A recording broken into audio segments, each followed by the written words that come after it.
What's up, Trios Tribe? We just came off of another weekend. We had a EU regional that we got I'm reporting on a little late, but better late than ever. This was a France regional. I'm not gonna try to pronounce that. My French is only as good as my Spanish in terms of French or Romance languages. But all the deck lists provided by V-League. It was 87 players. All the information you can find on eggmanevents.com, like always. Pie charts are looking really good. The only thing I would like to note before I start getting into it is the data we were given didn't have all the names, and if you guys want proof, here we'll look at the sneak peek at the top four. Top right, top up here, you can see has a name, no name. So, and I tried looking for it, couldn't find it. So, and this is the tweeter. This is the guy's tweeter, so yeah, follow them. Give them a follow. I didn't follow them. That's embarrassing, but whatever. Anyway, you guys know I like to do this. I like to go every list one by one, so I'm just gonna start. Bloomlord, 16th place. Yeah, the Bloomlord, nothing crazy. Actually, using mostly the Palmon engine makes sense. So the new Palmon X actually helps the deck a lot. More interestingly enough, we're on the Togemon engine as well, just to be able to play off all our Mimis makes sense. 5 Tamers, 1 Togemon X. That's all these numbers kind of track to me. Actually, still on the Agitar. I feel like that's normal for Bloomlord. I feel like I haven't reported on a Bloomlord list in a minute. So a lot of this feels normal Bloomlord. But at the same time, I feel like I haven't seen a Cherrymon or an Agintarmon in months. So I think just Bloomlord hasn't been topping. So this might be one of the first Bloomlords in a minute that's been able to top. Hidden Potential. Probably a card that should get banned, but it's still here. We're actually on 5 Digibubbles completely because, you know, Mimi accelerates the deck in terms of Digibubbles a lot. Yeah, no, nothing too great. Actually, Quantumon was supposed to be a card that shot up Bloomlord into success for BT15 or LM, whatever. But hasn't really. Quantumon is a good card, but it just, I think the decks around Bloomlord don't allow it to shine too well. Yeah, I don't know. Grats on 16th. All right, now we're gonna go into Leomon. A Leomon topped. I always feel like Leomon is a criminally underrated deck. With the introduction of the new Miragegaogamon Ace, it's got a bonus, and the new, I guess it's not new Lopmon or Terriermon, but they're clearly running a Terriermon Lopmon rookie engine. I mean, one of the things this deck struggles with is a lot of it's so pre-packaged into EX5 that these little gaps really get people. Only 8 rookies isn't enough to sustain a deck most of the time, especially a green deck, especially since we're on this Mimi. So trying to find rookies to fill that lineup up. Traditionally we do see this Leomon a lot, and also traditionally we tend to see these get filled up by floodgates, you know the floodgates. Final Zubogon Punch, very interesting. I wonder only the heavy Leomon himself is able to proc the final Zubogon Punch, but I don't think there's another way to gain that DP. I mean, there's the Leomon for BT14, but I think that's it. And having a 1-up, I mean, your game plan is heavy Leomon, everything else is a backup plan, so final Zubogon Punch, and maybe sometimes you don't really need the secondary effect, it just feels bad, right? And to be fair, heavy Leomon is one of the only ways to get the value out of Zubogon Punch, because it's your only black source unless you're on Miragegaogamon, so I guess that's fair. Merciful Mode, it's a good card, good level 7. If you're red, blue, or green, yellow, consider playing Merciful Mode, can't complain. Heaven's Judgment, opting to actually play a Flashy Bosch Punch, not bad as well. And then yeah, just Giant Missile seeing play, and then Taiga is probably the most interesting inclusion. Your turn, all your Digimon get +1 DP. Oh, so this is how we get the final Zubogon Punch on Bancho Leomon and Miragegaogamon Ace. I'm such a fool. I'm glad I read the card. Your turn, all your Digimon get +1 KTP. Your turn, when one of your green Digimon would Digivolve into a level 5 or higher by suspending this tamer, reduce the Digivolution cost by 1. Yeah, and we're playing the Fremon from EX5. Again, the heavy Leomon, Bancho Leomon stuff just is very EX5 built-in packaged. So you're just kind of running 4 ofs of almost all of it. But it's a good list. It's a good list. You got 15th. Grats. And then we're gonna go into the 12th place Loogamon. Loogamon deck is a deck that's just good, and it's gonna be it's probably gonna find a way to top every event, especially with the downfall of Leviamon coming down. Yeah, and any standouts to me in the list? Only one Black-Gatomon is a standout. Fangmon, Tyrannomon at 2 is a standout. Opting to reduce on your BT14 Loogamon, and then the rookie lineup. This is pretty standard. Some number, like always 4 of the BT14. 2 is very traditional. 2 and 4 tend to be where people are on the BT15 Loogamon, and then your choice of trying to fill out the rookies of, you know, this one's a Dark Animal, Fasco's a Dark Animal, Gazimon's a Floodgate, so you just kind of play around that. What's interesting here is that we're on 3 Chimeramon, -1 Fenrir Loogamon. This is becoming more standard, just cutting back on a Fenrir Loogamon to fit space somewhere else. Traditionally, you're just trying to shove so many level 4s into the deck that you kind of needed. 2 Black-Gatomon Uber. I mean, it's a good card, even with Leviamon slowly fading away. You still got Numemons in the world. You still got Deva in the world. So being able to just snipe a card, draw a card, it's just not bad. It's not bad. And then very traditional Miss Memory Boost, Wisdoms, AGs, Analogs. Nothing too crazy. Just interesting ratios as always. Grats on 12. Going into Red Hybrid, I think we had 3 of those. I didn't really go over the pie chart, but very standard rookie lineup here. Opting to play 11 champions seems to be that's a little high for the average. I feel the average Red Hybrid player. Not playing a backup level 5 probably was where this comes from. And yeah, playing your suite of options, playing a lot of I prefer if I'm gonna see Gravity Crush and all this noise, I feel like I prefer to see 2/2/2. But I mean, at the end of the day, if it works, it works. Red Hybrid just kind of sometimes just has to be the deck to see it, to win, and they see it and win. Like they did well, 11th place, right? Can't complain. On 5 Digibubbles. That's interesting. Why would be on 5 Digibubbles? I feel like Red Hybrid can win on just 4. Oh, Loogamon. Ugh, how could I forget Loogamon? Anyway, and then we go into the other ones. This one's playing Rui, actually playing the BT7 one. Nope, still no backup level 5, but we do see the reduction of Burning Gray and the introduction of Flamemon with Piercing. I wonder how often useful that is. I don't know. Cutting Gravity Crush completely to allow yourself to fit in the extra Omnimon, the Lou and Ukamon just go together, so it makes sense. Yeah, nothing too crazy. Grats on 10th. We'll go into our last Red Hybrid of the day, also including the Flamemon with Piercing. Again, would be a good question for me to know how useful that Piercing is to make room. We cut from the first list, we cut from Burning Greymon BT7 and cut a BT12 to Kuya. I believe this is right. I could have imported this wrong, but whatever. Actually playing a backup level 5 in Garudamon Ace, which is interesting because we're gonna include the backup level 5 that plays as tamers, but we're gonna cut a tamer to make it a little worse. Is interesting choice. Actually playing the 2/2/2 split that I was talking about earlier, but we're also including a Trident Gaia, so we just have a security bomb in case we need it. Delete one of your opponent's Digimon with the highest DP. If it deletes a Digimon with 13k, Digimon are getting big, or more is deleted by this effect. Trash the top card of your opponent's security. So it's sometimes, I mean, it's for 8, it's expensive, but if you get the security effect off, pretty nice. Suddenly you have game, and your opponent wasn't expecting it. So it's a good security bomb. Grats on 8th. Yes, 8th. And Omnimon Control, Omnimon Control, Omnimon Zoo, Dark Masters Omnimon. I don't know how to say it. I don't know. There's so many different ways. Playing the suite of level 5s from the Dark Master set, BT15. Playing all of them except the blue one is what it is. Playing an Entomon, I feel like this is kind of interesting, especially, I mean, Edamon makes sense since you're running so many Machine Dramons, but I wonder why. Like, let's read the card. On play, when digivolving. It has an on play when digivolving, and you're not digivolving, so on play level 5s are what you want in this deck until the end of your turn. Until the end of your opponent's turn, one of your opponent's Digimon gets minus 3 KDP.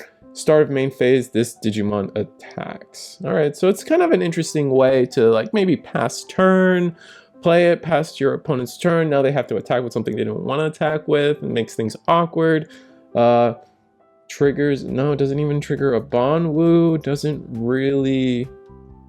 I mean, there are, you have blocker. No, the blue one's the one that gives blocker. So I really wonder where the value's coming. Miragegaogamon Ace. So like you force a Miragegaogamon Ace. That's kind of interesting. So they attack, you get some Miragegaogamon Ace, and then just make things really, really weird for your opponent. I kind of like that. Then you go into, and then after the Miragegaogamon Ace has done its thing, then you have your access, your access to your Omnimon Zoo, right? 3 merciful modes, 4 defeats just to see it in security. Omnimon Zorb, Alter B. Yeah, Alter B is always a weird one to me. I get it, because like you can put it, like you can capstone it on top of one of these and get some of the trashing effects, but yeah, I don't know. I don't like Alter B for some reason. I don't know. It's probably good. I'm just ignorant. Let's just go with that. X program, probably the standout card of the list. I mean, it's a board wipe, a security effect, deletes one of your opponent's Digimon without X antibody trait, so it's just kind of good. It's a good removal option. You yourself aren't sitting on any X antibodies, but you could potentially proc your own Zord defeat, delete more stuff. I don't see. Gets weird. It gets weird real quick, man. Yeah. I mean, it's Omnimon Turbo. We're actually playing the Taikami in the mat. These can get out of control, especially if you see them in multiples. And with a hero, you go to 5, go to 7. Now your Omnimons have 2 checks, especially the Zord defeats. This was a security control staple for a while. Plus, it gives you the white source for X program as well as your mother's. So yeah, probably talked too much about this deck. Probably proved my ignorance on this deck, but it did well. 7th place, Omnimon Control. It hasn't done too well in NA or in other parts of Europe. I think maybe a 1, 2 top. I feel like this is the first time I'm talking about the deck. Maybe I've talked about it one other time, but congrats on 7th. 6th place, Rosemon. It's nice to see Rosemon top. Like I have a lot of faith in Rosemon. The biggest problem for Rosemon to me has always been like it relies a lot on what your opponent has on board, and if they have things already suspended, you already miss out on all of your effects, which is really bad. And then on top of that, they don't have removal. And you see that in this list, we're supplementing our removal with Dimension Sisters. Main, one of your Digimon gains the following effect for the turn when this Digimon deletes an opponent's Digimon in battle and survives unsuspended. And you don't really have a great way to, Digivolving, attacking, unsuspend one of your opponent's Digimon or Tamers. Your turn once per turn. So you, in theory, could suspend a bunch of stuff. This when attacking effect is not once per turn. Is there any other tricks that I could be missing out on? Oh, you could Rosemon Burst, trash a lot of security if they have a lot of stuff suspended. That's interesting. I like that here. Yeah. So BT15, Rosemon, and the Burst mode are not once per turn when attacking effects. So you could, in theory, get a good amount of value there if your opponent has bodies. You don't get piercing anywhere, but I mean, again, the Rosemon Burst is trashing the security for you, so you attack into a couple Digimon a few times and then go for game. Pretty sick, honestly. And then hidden potential, 2 agility. The other interesting part is they chose no Togemon X. The lineup, they actually chose to put in Leomon in here. To search out your Yoshinos, because we are playing the Leviamon to play Yoshinos for unconditionally when digivolving. It's a good card. No Togemon X, playing more of the Sunflowers. Makes sense. Another problem with Rosemon tends to be a lot of the support kind of goes Mimi and Lilymon, and then Yoshino and Leomon, and you also need Yoshino for the burst mode shenanigans. So it's difficult for the deck to really be truly cohesive, but I mean, this player got there, 6th place. Grats. Doesn't have a name, sorry. And Devas, we're going into the Devas, 14th place. This list doesn't have anything stand out. Actually playing the blues, the blue Devas is always interesting. Most people swear off them, but sometimes you just want that extra name. We're seeing playing mostly the black ones, makes sense. And going heavier on the red ones comparatively to the other lists. We'll see that soon. Actually playing Bahumon, and then 2 Ibanwus, and then just your standard, just your white Digimon, or your white sources, a collage of those, along with cardinal positions in the options. Let's look at the other lists. This one was probably the most interesting one. This is the 9th place list. Congrats on that, by the way. This is the 5th place list. Yeah, pretty standard. Actually playing this is the 5th place list. I'll back to the more interesting one in a second, and sorry if that's insulting, but playing one Bahumon, actually playing Digimon Emperor, playing the Heaven's Judgment and the Merciful mode. I feel like that was different. Yeah. And yeah, Heaven's Judgment is good removal option. Merciful mode, a good top end in case you're lacking on Feng Longmons, or you're finding yourself rather playing Feng Longmons. Yeah, so let's go to the slightly more interesting list. And I'm sorry, we're reducing our red ones to only 1 per copy. Actually still playing the blue ones because we want the names in gray and trash or drop, whatever. Still playing the higher count of the black ones. Actually still also playing only 1 of the greens. I feel like that's interesting.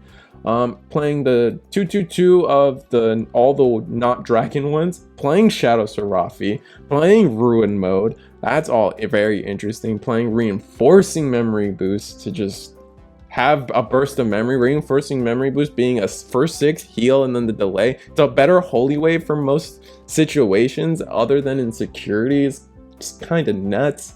But this is the interesting part. We're playing this whole little black, purple, yellow package so we can play Chaos Degrade in the deck with Reinforcing Memory Boost. That's kind of spicy.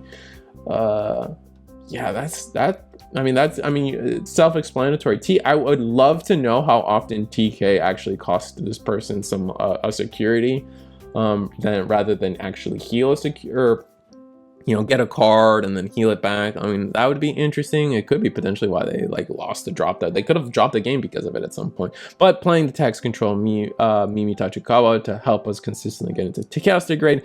And the other interesting part that makes Mimi Tachikawa good, the purple one from BT3, it just makes all our options cheaper. Our Holy Beast Cardinal positioning is now going to be 1 cheaper. We need 1 less Deva Engrave to, either potentially keep it our turn or just give our opponent less memory and still establish a Feng Longmon. It just makes so much sense. And playing the Shadow Serafi instead of the Miragegaogamon Ace is interesting, but we're also not playing Janai. So being able to Janai, go out of raising, and then Miragegaogamon, we don't have that, so it kind of makes sense why we would be on Shadow Serafi instead of Miragegaogamon Ace, but and we're playing a lower count of greens. I mean, even the but those are all the Deva lists. There was 3 of them, so we're gonna move on. We're gonna play 4th place, Leviamon falling out of favor, but we finally found one back again. I feel like I've gone through a few lists now and they haven't shown up, but we're playing pretty normal ratios. 7 security bombs, I'm gonna call them. Biting Crush is just the staple, is what makes the deck work. What it just makes, I think people are realizing that Biting Crush just kind of gives your opponent way too much memory. People are learning how to play around it, and a lot of the good decks now don't really care anymore. I think the biggest problem with the biggest problem with Leviamon is the existence of Feng Longmon. If you establish Feng Longmon against Leviamon, they just can't do anything, because the way a Leviamon would handle a level 7 would be through Leviamon X antibody, but Feng Longmon is immune to Digimon effects. So you just have nothing. That's why we kind of saw a couple lists try to run Rivals Barrage or, insert level 7 removal option here. Sorry, I hit my mic. Yeah, but other than that, we're actually on the Gabumon package. I feel like that's either a hit or miss, depending if they have it or not. Actually on the Raremons, but everything else feels pretty standard. Congrats on your 4th place top.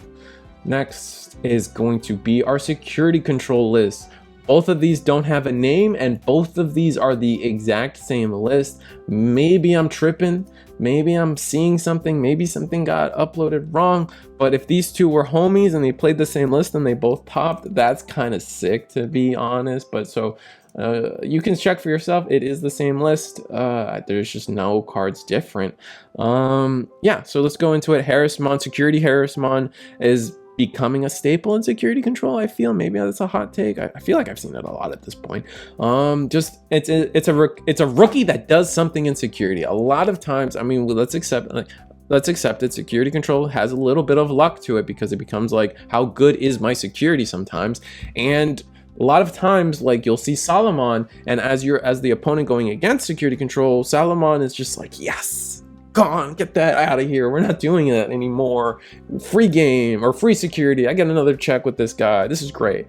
Whereas the Harrismon is like, at least the security control player can get some value out of that security, and you're healing so much, and we got tactical retreats specifically for some of this stuff. It just makes sense. It makes sense. Playing Magna Andromons makes sense. I was corrected on one of the videos why we're not playing Leomon, because we're not trying to get down to 3. We're trying to heal to 1,000,000. So I kind of get it.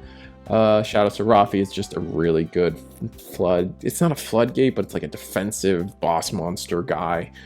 Playing the Galamon raid, sometimes you just have nothing on board and you need an answer. Slam this guy down. Trash is getting really big, so he's really cheap. Quantumon makes sense, just having a body. This feels like it wants to be a more aggressive security control. So the Quantumon makes sense, having a body that's really hard to get rid of, getting it to check their security to trash anything that's a problem. 2 Death Xmon, because Death Xmon. Holy Wave, staple. Long hit the stock though. Staple. Actually playing Revelation of Light, so good because people are trying to go wide against you. Tactical Retreat to try to recycle something. I don't know, Harrismon, for example, if you swing with it and then heal, it's just kind of good. Yeah, and then you could put, you know, potentially anything else. I don't know, big body, anything really. Reinforcing, good cards. That one for a reason. Wyvern's Breath is a good card. Minus 15 is hard to get over a lot of the time. Flame Hellscythe, busted. It's just staple security control stuff. I think the spice is probably in the Mirai. I don't feel like we've seen a lot of Mirai. It's a 1 card, activate all my options. And then if your opponent has a Digimon, gain 1 memory. We see those effects being really good at the start of your... Oh no, it's just a start of turn, gain 1 memory. So we've just seen start of turn, gain 1 memories just be good. 4 of the tactical control Kari. This card is... I feel like this card slowly is just being a problem. Maybe with this card needs to get like for a while now, I've been saying that like Magna Andromon from BT1 is slowly just becoming more and more a problem where it's probably going to get hit. This Kari might be on the docket too. Maybe that's a hot take, but it's just, you know what I'm saying, like it's just these older cards that don't have the same philosophies just kind of get really good. TK Takashi, Kairi, Kamiya, just good cards. Digimon Emperor, it's security control. It's a staple in security control now. Notably not playing the what's it's called, Avenged Kidmon, Wolf of Friendship, or Lament of Friendship loop, so you can go kind of infinite with your options and never deck out. That's kind of what I'm saying. The deck is being more aggressive. They're trying to beat you before, they're at least trying to win before they deck out. And we're going into our winning deck, our winning archetype, we should say. Miragegaogamon this player got 3rd place. 1 Leomon, actually 4 Mendoki Betamons, or 4 Betamons, 2 Mendoki Betamons, which is the Floodgate.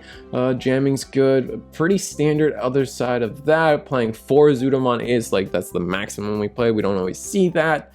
Not playing the BT4 one. I'm still gonna bring up the BT4 Miragegaogamon because I just like that card now. Like, just thinking about how it's like a 5th version of the BT11 one in like a budget way. It's just cool to me, so I'm always gonna bring it up in these videos. Playing a collage of Digibubbles is probably one of the most interesting part of the decks. That is what it is. Yeah, maxing out, pretty much essentially maxing out on boosts and trainings, ice walls, so we're like, you know, we don't not on 4-4, but it is what it is. Not playing any security bombs, as we'll see. The winning list is playing security bombs. We're playing 2. We used a mental training and a Miragegaogamon BT15 to kind of take from that slot. We also took 1 Zudomon out and made it a Leomon. Other than that, I feel like everything's the same, other than these rookies right here. Actually playing the Gaomon Searcher. Most people are off this card. Turns out it helps fuel it helps Leviamon fuel Grave, and that's bad, so people have been cutting this card. But still on it, it's still good. It's like it's a Gaomon, man. It's the deck. It searches your stuff, searches your tamer. It's just why does this card trash? Why? For what reason? Gomamon is a good card, but I feel like Gomamon's fell out of favor, especially with the Betamon with jamming, and like you just don't want to have something to make Biting Crush good. Even though we are seeing a reduction of Leviamon, it's just like, it's a scary deck, man. Yeah, first place, grats. Miragegaogamon takes another event. And actually playing only 3 Digibubbles, just trying to see Bukamon as much as possible, especially since we're not on the Betamon that gives jamming. But that's gonna wrap it up. Let's talk about the pie chart. The meta for me is getting a little stale. I think it's just a content drought, I think is the best way to call it. We've been in BT15 for a while. We're not really getting a lot of new cards introduced, other than the double bunny deck, which has made some impact, not a lot.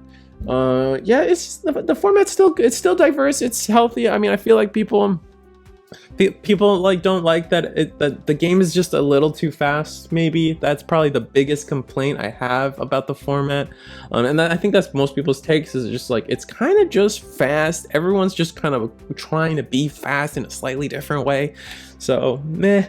But it's still so many decks. 1, 2, 3, 4, 5, 6, 7, 8, 9, 10. There's just still 10 decks. Every event I feel like is 10 decks topping, and that still means a diverse, to me, healthy format. Doesn't, like, I don't know what else to say. Maybe I'm coping, but I still think it's a healthy meta, man. I think it's good. It's just getting a little stale at this point. We're just in a content drought. Like, it still baffles me how we can go from EX5 and then 2 weeks later BT15 and then suddenly have a content drought. Like, it's just like, come on, spread it out. And the thing is, they try to put the starter decks in these little places, and it just doesn't work out. But anyway, we're about to make it under 30 minutes, so I'm very excited. Like, share, subscribe, credit us if you use our stuff. You're free to use our stuff, just credit us. And yeah, like, share, subscribe. I don't know. Check us out. Me and Digipanda are trying to cover more events and get everybody going. Yeah, see you guys next time.